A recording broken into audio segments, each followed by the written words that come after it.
Hello, my name is Rick. Ciao, Emily. And this is episode 38 38. of season 3 Tre.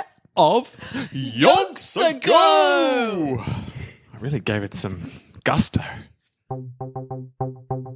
Season 3, could it be Donny B? Who is he? Just another bit of history that we're gonna get to know in a brand new little season of Yonks Ago. A father and a daughter putting on a show, finding out about people from Yonks Ago. Y-O-N-K-S Ago. Y-O-N-K-S Ago. Fact or fiction, we don't know. Y-O-N-K-S Ago.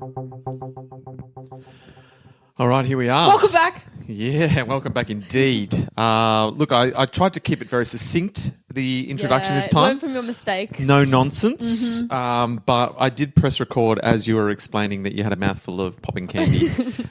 So it was not my tightest of introductions. That's okay. It was a little loose, but in terms of me, sticking to the script, 100%. Yeah. So Full I think marks. sets us in good stead.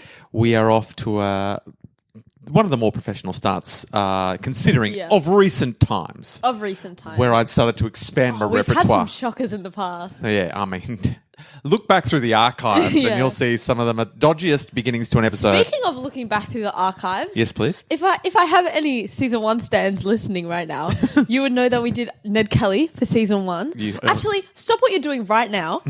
Go to episode 17, go to the last 8 minutes and re-listen to that bang up wrap-up song. Because I re-listened to it yesterday. Yeah. Top tune. It's got a lot going on. It's relevant. It's snappy. It's got some nice flow. musical, musical elements. Yes, and lyrically, I mean, Top tier. Nothing beats it, really. Yeah, I don't think I could do better. No, me neither. I think you peaked with my lyrically limited with that. skills. Yeah. I think that's it. Yeah. But where I was going with this point Yes. is that what were we doing on the weekend, last weekend, Dad? We went on a road trip around We regional did. Victoria. Where did we go? We went to many places, Yeah. but we brought it home, going through the sleepy little town of Beveridge. Beverage. And if my season 1 stands listening, Yeah. you would know that that's where? Ned Kelly was born. Yeah! Woo! So that we found a wooden statue of Ned Kelly erected in his honour in Beverage. We did. Got ourselves a photo opportunity. Cheeky pick. In honour of season 1 and all we learnt about the great man himself. And we also went to Ned Kelly's home. We did. Built by Redwood himself, and Red bed shed. the red bed shed. There was a bed, there was a shed. There were 4 coppers hiding under the bed. Oh, just a bit of sizzle, a bit of sizzle. So yeah, we got a good bit of Ned content under our belt in the final stages of our road trip, and it was quite nostalgic. Yeah. It's, historically relevant and also, very pertinent to our... Sometimes it's good to look into your past. Yeah. And really just admire it, It's really. it's our state's past, our nation's past, and Yeah. it's also our very recent past in podcasting terms. So do yourself a favour. If you're ever in Beverage, treat yourself. exactly. That's 10 minutes out of your day. I mean, you got to drive there. I'm assuming you're in the area. Yeah. Make a day of it. Make a bloody day of it. Silly day trip to Beveridge. Why wouldn't I'd do ya? it again. Yeah. 5 stars. Would Ned again. But look, last episode, let's not get caught up on season 1 when we are smack dab in the middle of season 3 right now. In a couple of years, we'll be going to Barrel. Well, you would think so, though I don't know how much respect we're going to have for the Don by the end of this season. It's rapidly plummeting. It took a real turn last episode where we've started to... all of our people are a bit shady. Yeah, that's true. Bit dodge. But we're starting to suspect that our man Don Bradman might have an even darker edge than even we first suspected. Got not very much respect for Don. I did have a lot of respect for Ned just for being a legend. Yeah, he might be the secret criminal mastermind that no one's even suspected. Yeah. That's how clever this Don is. He's wily. But I'm starting to see, I'm starting to put 2 and 2 together. I'm starting to scratch beneath the surface and see some things. He's very sus. So, look, I did do a little bit deep. We were talking about all the coincidences and things that have happened, and that people that go against Don, or stand in Don's way seem things- to seem to get moved on. Moved on. Yeah, and so we talked a little bit about how it started possibly as early as Archie Jackson, who was Don's initial rival in the national team. Yeah. He was Don but better. Exactly. Was the official report, the unofficial report about Archie Jackson, Don Bradman but better. Exactly. But his career was cut down in its prime by boils and illnesses and tuberculosis. Yeah.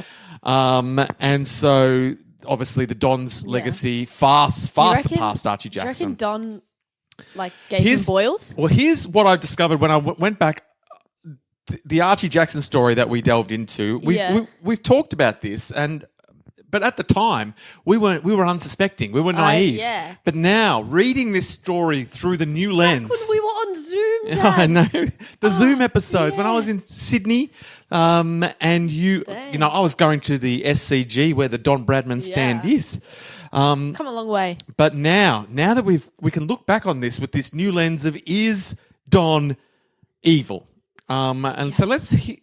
So this was when they went on their first. Archie Jackson and Don Bradman had both been selected. They were the new boys on the team. Yeah. Archie Jackson was held in slightly higher regard than Don Bradman. Yeah. But Don Bradman was seen to be like the spare. If anything happens to Archie, Don's there if we need. Yeah. The youth, they were the future of cricket. But everyone was putting their money bets, on, their money on Archie. So was I.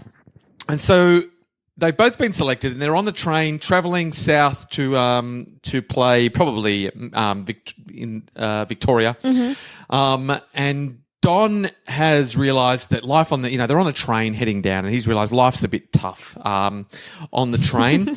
And he's saying he tossed and turned in the stifling compartment and had to angle the fan so that it blew on his face, but he still could not go to sleep.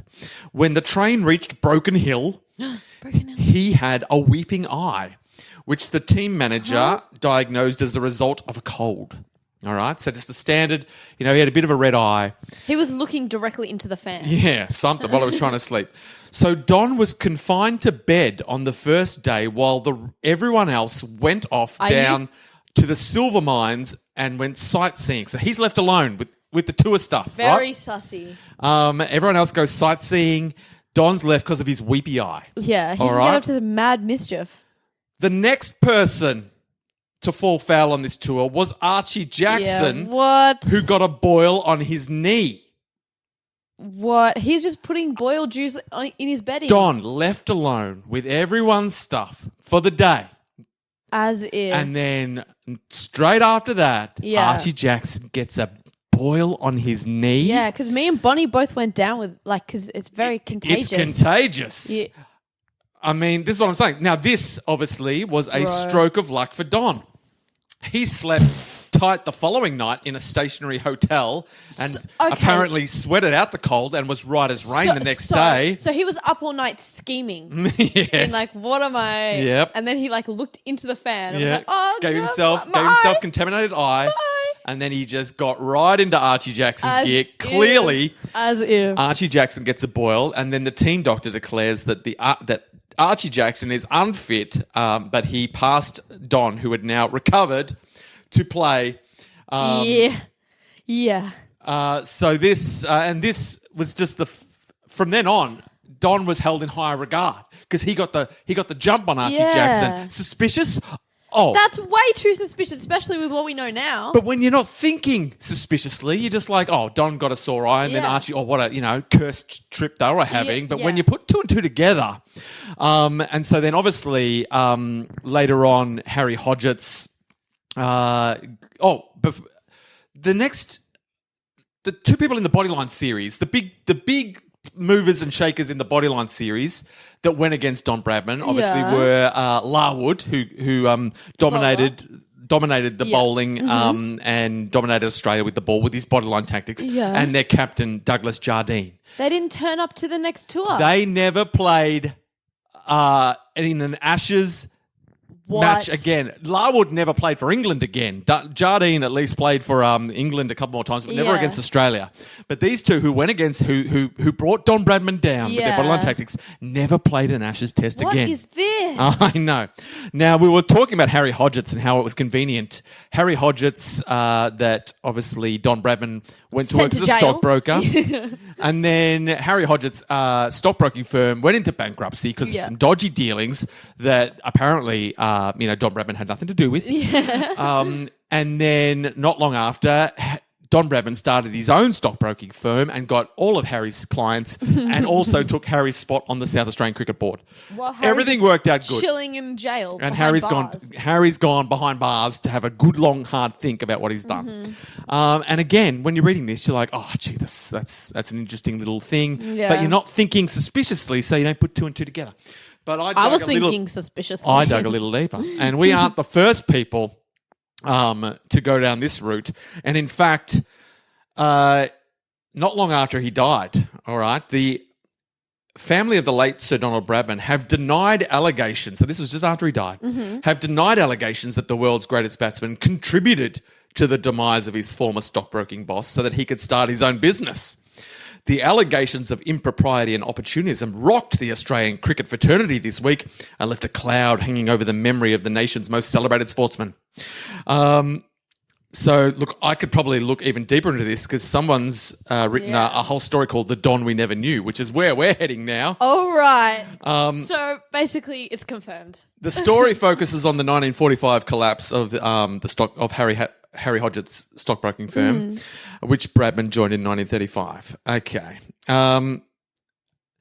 So the piece says the controversy erupted further when Bradman held a series of secret meetings with the official receiver. So when Harry Hodgetts went into bankruptcy, Don Bradman had a secret meeting with the people who were organising the dissolution of Harry Hodgetts' firm. So he had a secret meeting. This cleared the way for him to take control of Harry Hodgetts and its 4,000 clients. Nah, if you're having secret meetings, you're definitely up to no good. Up to zero good. So apparently it was only 48 hours after Hodgetts declared bankruptcy that the receiver allowed the new firm of Don Bradman and Co. to start trading from Hodgetts' fully furnished offices. They definitely glossed over that in this book. Even if it's like he didn't do anything to cause nothing to do with the bankruptcy, that's still dog. That's a dog act. You dogged your friend by doing that. So he got permission to operate from Harry Hodgetts' fully furnished office and to use and to have full access to his client list without charge. As if. This apparently raised eyebrows all over Adelaide for several reasons. There were questions of whether the receiver had time to properly evaluate the horrible, distorted accounts. Not only did they gloss over this in this book, I know, but they sugarcoated it and was like, oh, he had to, and he worked really hard and he decided that he was going to create his own firm, Wild. People accused Bradman of stealing the goodwill of the company, and basically they were right, said Tom Phillips, a former long-serving Adelaide Stock Exchange president. Yeah, I'm with Tom Phillips. So I haven't looked further into that, but I mean... No need to. I mean, it's blatant. It's all clear as day. So what we were just joking about is actually basically fact. Yeah. I mean, we don't often care if it's fact or fiction. If we say it, it's fact enough. Same thing in my mind. But we're getting backed up by the full might of the media right now. But I will say none of this came out when Don Bradman was alive because you can't take on the Don. Exactly. Because what happens when you take on the Don? You're going to die, go to jail. Yeah. Some ill fate will in fact, I'm worried about us right now. Yeah. Look, we're going a little too hard on the Don. Whatever. Yeah. Recently your phone died. Coincidence? On my birthday as well. On your birthday? Yeah. Not long after we released an episode where we went hard on the Don. Oh. You know what I'm saying?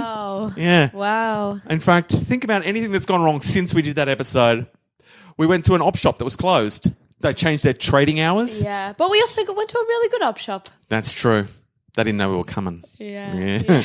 Anyway, I'm just saying it's conspiracy. It's a big conspiracy, and that's just the tip of the iceberg. Yeah. I'm going to keep digging. I'm going to try to find out more. This far. I know. So look, I'm going to do it for my main man, Archie Jackson, and my other main man, Harry. Absolutely boil bombed him.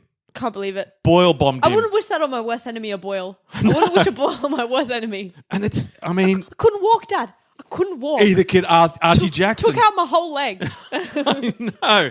That's why I was so ingenious at Don Bradman. I know. Give me 24 hours alone in this room and I will take He was Archie up all Jackson night out. scheming, and he schemed real good. I mean, you got to take your hat off. You got to doff the hat to the Don, because when he schemes good. Yeah. You know, this guy's my main rival. How can I get rid of him? I mean, all I need is a few hours alone in the room. How do I make that happen? Bang, nailed it. Absolutely achieved his goals. This guy's got a stockbroking firm. He's taught me as much as he can. How do I take over his business without, getting into trouble? Bang, nailed it. Yeah. These two people really annoyed me when they played cricket against me. Just got to write a few letters to the cricket board, suggest a few new laws, and also suggest that maybe these guys should never play cricket again. Yeah. Bang. They're not going to let me take my wife to this cricket Who thing? I need, because most of my work is done by her. Bang. Yeah. When he schemes good. Yeah. So you cannot deny the scheming. If anything, that's what he should be famous for. Because what we've also learned is his cricket legacy is a little bit sus at best. Anyway. Yes, he can play cricket, but his outstanding record is due to outside factors. Yep. Yeah. Whereas his scheming is second to none. Yep. That's where we should be celebrating this man. No one schemes like the Don. But let's get back to his cricketing And he's also prowess. had every illness in the book. Mate, if you want to get out of a war, no one gets out of the war like the Don. Yeah. He knows every disease that you can claim to have that can't be proved by a doctor. Yeah. So it might not stand to this day. Like, we might know about them now, so you got to find some new ones. Yeah, if you want to get to Don level scheming, just do a quick Google of which diseases you need to claim. Yeah. Lyme disease probably worked for a bit, but probably doesn't work as much now. Anyway, so look, I don't want to put it out there. You do your own research, find your own way, but if the Don can do it, so can you. That's what I'm saying. Yeah. Now, let me find my cricketing, because so we're at, the England team has landed back on their shores for the 1946-47 Ashes. On our shores? On our shores, yes. Because we went to... Yes, apologies. Okay. We went to England and retained the Ashes. Yeah, we did. And now they've come here. So this is what it says about this series. Few seasons have created so much advance interest as the 1946-47 Ashes tour. This was a tour that had been planned for 1940-41, but was obviously cancelled for reasons. Obvious reasons. The Australian Board of Control asked for a rapid resumption of Test cricket to revive the sport in Australia, which had not hosted a Test match since 1937. Their case was made in... they haven't been to England yet, have they?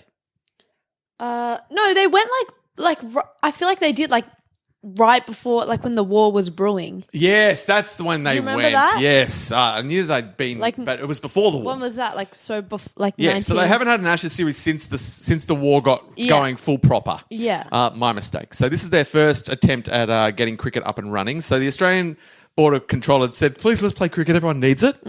And... because they hadn't played a Test match in Australia since 1937. Their case was made in person to the MCC, the Marylebone Cricket Club, who reluctantly agreed. Don Bradman made them. But they were on board because they wanted to re-establish cricketing relations, and they also needed money to rebuild cricket in post-war Britain. So they're like, look, our mind's not really on the game. Yeah. We've just been through... We've got PTSD, thank you. But I guess you make some good points. We need the cash, and we might as well get it started. Let's get the morale back up. Yes, indeed. And so the MCC asked Wally Hammond to captain a side in a goodwill tour, they were calling it. Yeah.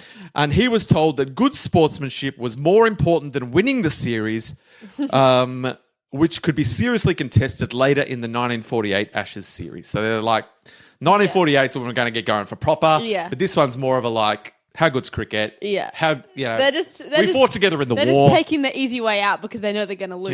Yeah. So they're like, nah, we're just doing a cheeky little friendly match, guys. We're not for reals. So as a result, Wally Hammond looked at the tour as an extended holiday. But this was a view that was not shared by Don Bradman, who was determined to win. And this led to a strained relationship between the two captains.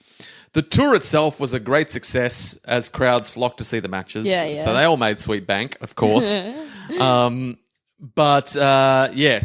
English came over in a spirit of goodwill. Yeah. And Don Bradman said, not on my watch. Nah, Team Wally. Bro didn't even fight in the war. No, he's like, what? When did the war happen? So the first test is in Brisbane. And who wins the toss? England. Australia. Yeah, Australia wins the toss. Now, let me get this started for you. I've got to read out the. It's basically a whole new cast of characters that we've got to get across. Oh, I love a new cast. There's 8 new Australian debutantes. 8? Yeah. The whole team. There's Ian Johnson, Ray Lindwell, Keith Miller, who is very famous, is like a incredibly good-looking, athletic. Keitho. Everyone loved Keith Miller. Arthur Morris, Don Talon, Ernie Toshak, George Tribe, and the person with the best name I've ever heard of in cricket, but he mustn't have done too good because I've never heard it before, Colin McCool. No way. Colin McCool. That's the best name I've ever heard. Yeah, so Colin McCool's in the side. I've got high hopes for Colin McCool. They only put him on the side because of his McCool name. Mm-hmm. So look, Australia won the toss and elected to bat. Australia lost 2 wickets quickly. Bradman came out there. Now here's a little interesting tidbit for you. Yeah.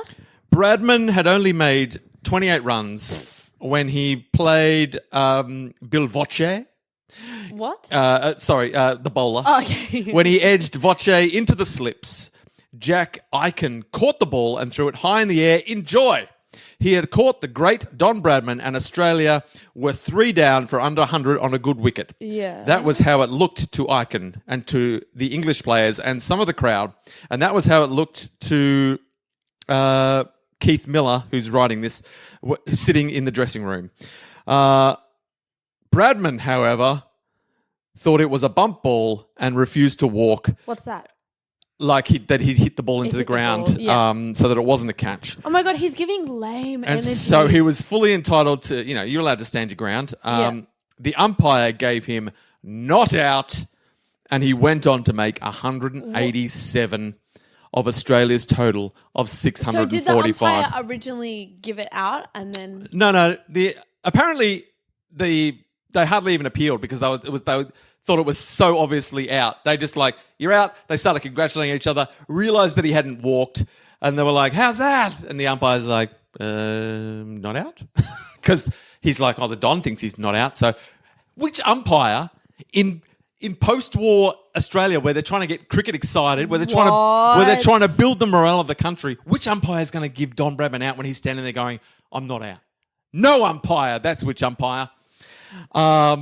So, look, he went on to make 187, but did he really? Wait, have there ever been like shady umpires? Yes. Like scandals where it's like, that's a biased umpire? Yeah, there's corrupt umpires. Surely they should just have like an umpire come from a different country. I think it's like they have started doing that, or they might have changed it recently, but they used to have... But definitely in like the World Cup, surely. Yeah, neutral umpires is definitely a thing. YOLO swag. So look, that's gotten the series off to a very Don Bradman start, hasn't it? So what did he end up making? 187. Lame. Yeah. But obviously England were not happy with the situation. Australia, though, however, went on to make 645. Whoa. And then Australia made 645. England were all out for 141 and forced to follow on. And then they were all out for 172. Keith Miller got 7 for 60 in the first innings. Whoa. Keith Miller, good-looking rooster. Yeah. Was he fast bowler? Like fast medium. Okay. Yeah. but got him out with his good looks, I think. Yeah. Just he couldn't focus. Gave him it, like, in the cartoons when they smile and it does the little, like, what is it? The little, like, glint thingy? Yeah. And you know what Keith Miller did? Blinded them. He fought in the war. Did he? Yeah, he was a fighter pilot, I think. Yeah, he was. Yeah. I could be making that up. No, he was. Yeah. Let's have a little look-see on Keith Miller. But now that I'm talking him up, maybe he's... again, we probably shouldn't dig too deep. I will find out he's got a shady past as well. But, yes, Australian Test cricketer and Royal Australian Air Force pilot during World War II. Slay. Miller is widely regarded as Australia's greatest ever all-rounder. His ability, irreverent manner... Perry, surely. His ability, irreverent manner, and good looks made him a crowd favourite. Yeah, it did. English journalist Ian Wooldridge called Miller the golden boy of cricket, leading to him being nicknamed Nugget. That's not the greatest nickname I've ever heard. It's like gold. Hey, Nugget. Nuggets. I'd say it's not the nicest word, but I reckon if your nickname's Nugget, you'd like it. Because he's just so cute. Yeah. So good looking. I just think... Like a little nugget. Yeah, I like... Nugget's got an endearing sound. Like, if someone called Nugget, you like them. It's giving like childlike... Nothing wrong with Miller was also a successful Australian rules footballer. He played for St Kilda and was selected to represent Victorian state team. He played 50 games for St Kilda, for whom he kicked 8 goals in one game against North Melbourne during 1941. 8 goals in one game? Yeah. Sheesh. Miller's personality, love of the contest rather than victory, and his larger-than-life rebelliousness and carousing helped both shape and limit his cricketing career. So he was a bit of a party boy. Yeah. Giving Nancy Wake.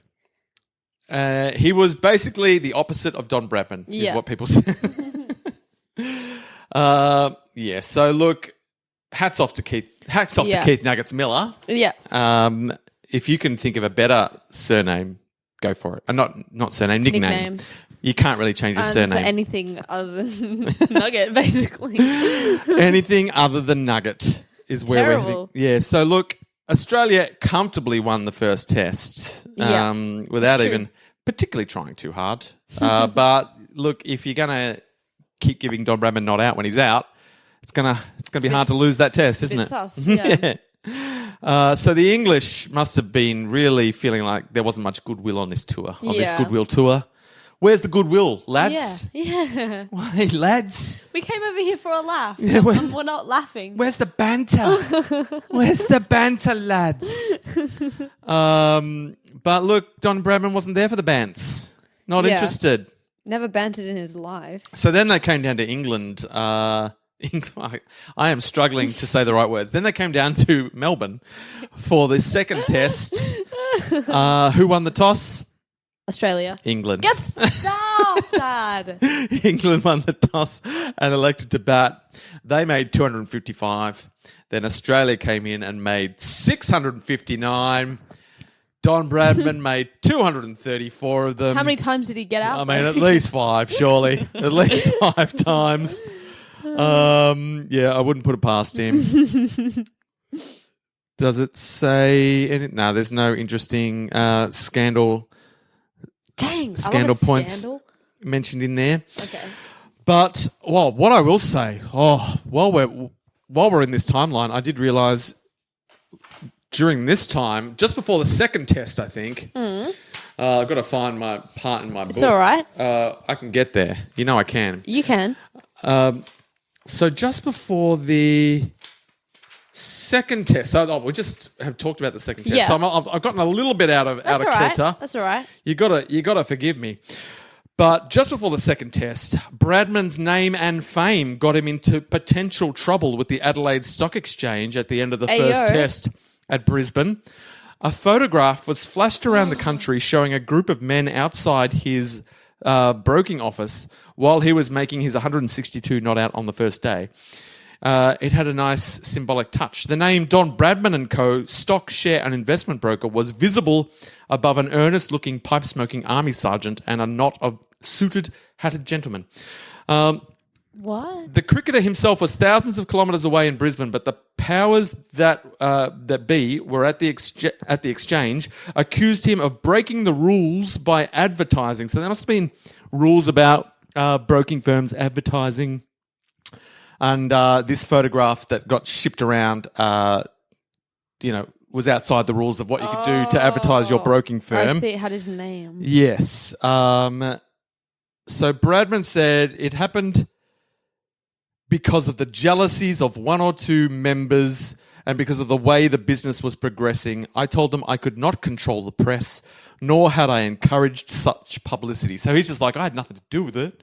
You're just jealous of how well Don Bradman and co.'s going. You know what? And if we weren't looking through this suspicious lens, we'd go, he's probably right. Don Bradman's right. He's the Don. Yeah. But if we're looking through our more factual lens that we now know to be true, I'm like, he definitely got that photo put out there.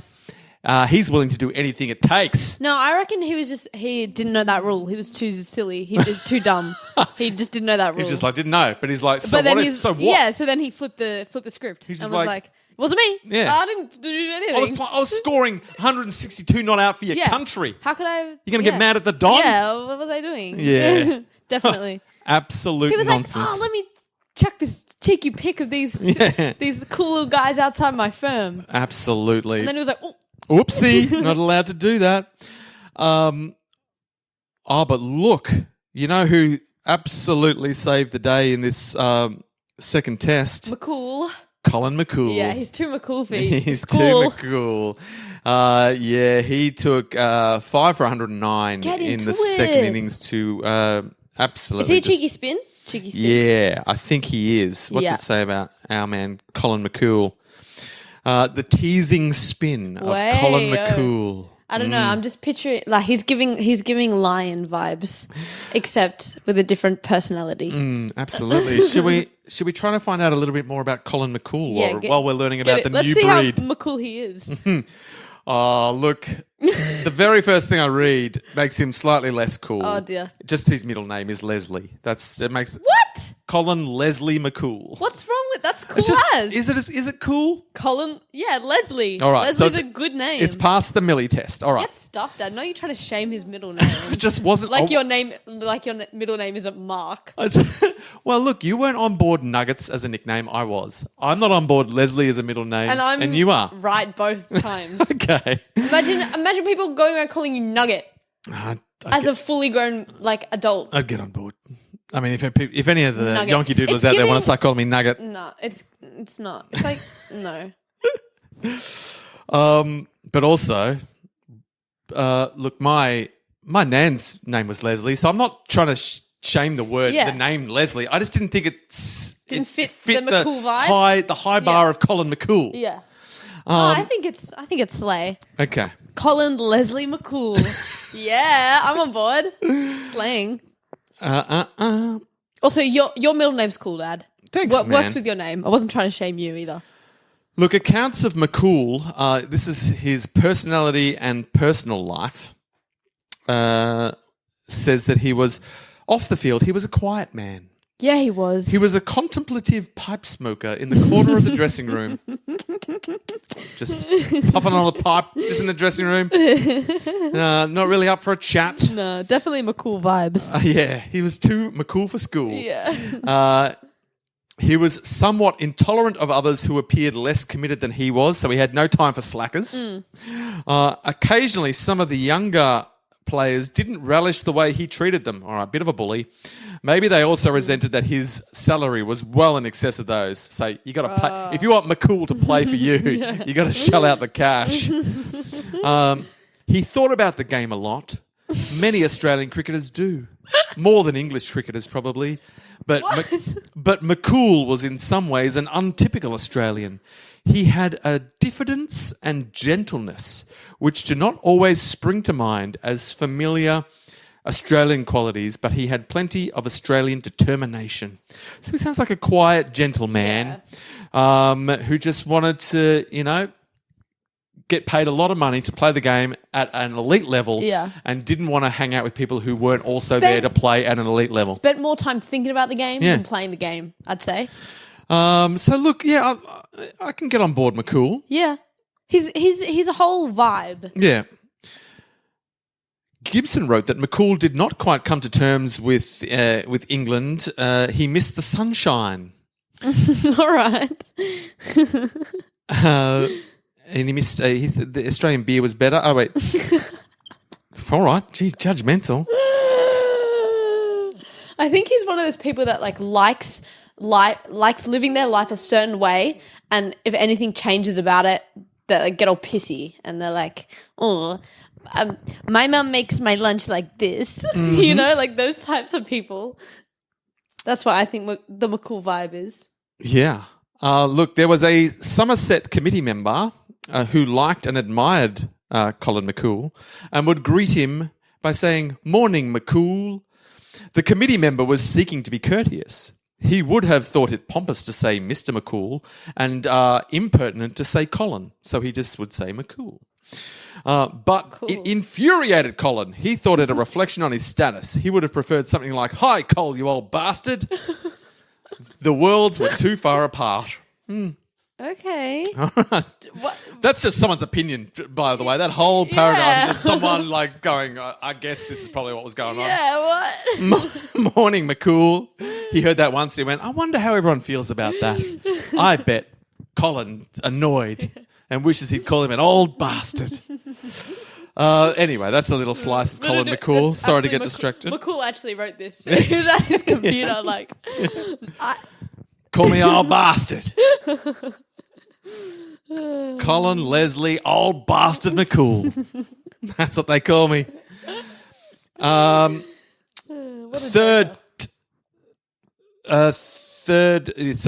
test. Sorry, the second test was in Sydney. I said it was in Melbourne, but the third test is in Melbourne. Alrighty. So who wins the toss in Melbourne? It's Australia. Australia does win the toss. You are back on it. Your first win. So Australia. Sorry, did I even get through the... Yes, I did. Australia won the second test. So they won the first two tests. I believe they just need to draw this test to retain the Ashes. Mm-hmm. Third test in Melbourne, Australia wins the toss, elects to bat. Bradman makes 79. Wow. But the top scorer for this innings on 104... Colin Leslie McCool. McCool has just absolutely come out. Isn't he a bowler? He's a bowler, mate. Isn't he at the end, like the last? He's just about the worst of them. Yeah. But he has chopped out 104 well-earned runs and got Australia to 365. Slay. Then England's made 351, so about even at this stage. Yeah. Then Australia's gone on to make 536. Wow. The runs were just kind of spread. Arthur Morris got 155. And then the match was drawn. England 7 for 310. So the match was drawn, which means we've retained the Ashes. But, we could still not win the series. It could be a drawn series. Yeah. We'll see how we go. I've got to find the fourth test. Good on you, Colin McCool. Now, apparently Colin McCool, because he made 104 runs in that test, someone awarded him £104 as a prize, and he took that money and used it as a house deposit, which you could do back in the day. £104 was enough to secure you a house back in the day. So he was pretty happy with himself, Colin McCool. Pretty happy. Now we're at the fourth test in Adelaide. Who wins the toss? England. England does win the toss. You have bounced right back. England makes 460, and then Australia makes 487. So we've got the edge in front. Keith Miller, Nuggets, makes 141. Slade. Not out. Too easy. No mention of Don Bradman. He's gone quiet. And then England makes 340 declared, and the match is just drawn, just runs out. Everyone's just scoring runs willy-nilly. Yeah. Don Bradman made 56 not out in the second innings, but like in a pointless endeavour where nothing happened, and it was petering out to a boring draw. So we're winning the series 2-0 with one test to go. It's just pride now for England. Can they do anything? We're back in Sydney for the fifth test. Who wins the toss? Australia. England. Yeah. Oh, so you ended up with a 2-3. You were down 2-3 in the series with your head toss. With your head toss coins. Wow. England wins the toss, elects to bat 280. Australia not quite up to the task, gets 253, but then they skittle England for 186. And who skittles them the most? Colin McCool. Yeah. Is that a good series? Colin Leslie McCool came to play. 5 for 54, 5 for 44. And then we get the runs, 214 needed. We get them. Don Bradman makes 63 of those runs. 63. And Australia wins by 5 wickets and wins the series 3-0. Slay. So a dominant performance from Australia in the end. You'd have to say well played by Keith Miller and Colin McCool, the two players we did a little dive into. Yeah. And classically, Bradman-esque effort of scoring lots of runs sometimes and none at other times, and refusing to go to be given out by umpires who were too scared to say you're out. So that's probably where you made most of your runs. Yeah. You've got to clean bowl Don Bradman, I think. Yeah. So that the umpire's got no say in it. Yeah. Just clean bowled. Yeah. Otherwise... LBW, nah. It's going down leg. Yeah. Caught behind? Nah. No. Didn't hear it. Yeah. Didn't hear it. Caught anywhere else? Nah. Bump ball. Yeah. Bump ball. Literally no ball. Yeah. No ball even. No ball. Yeah. They could do that with bowled as well, I guess. Yeah. Yeah. No ball. No, but I think back in these days they called the no ball earlier. I think it was from the back foot. Yes. It was back foot no balls. So, yep. All right. Yeah. If you really want to get him out, you got to not even touch. You got to go further behind the line, not even touch the line and bowl him. Yeah, so 100%. Can't even be called a no ball. And I think that's what they were doing. That's the only way. So look, that's all. We've prattled on because we've got 2 podcasts going simultaneously now. We've got Don Bradman's Cricketing Life and Don Bradman, the Criminal Mastermind expose. So we had to sort of spend a little bit of time on each, which has led to a slightly longer podcast than usual. Whatever. But we'll see what more dirt I've uncovered next week. And we'll see how their next Ashes encounter goes or the next cricketing. Didn't hear anything from Jessie this episode. Hope she's okay. I did. There was something about Jessie in here where I remember it mentioned that she was doing all the bookworks at the broking firm. And it was like, they're finally admitting that she's just there doing all the work. They're trying to say she's just keeping the books, but she's actually keeping the whole business running. Yeah. She is the business. She's the business. She's 100% the business. So look, the plot thickens. Yeah. The stain on our national character grows ever darker. So let us find out how deep we go down the rabbit hole in the next episode of Yonks Ago!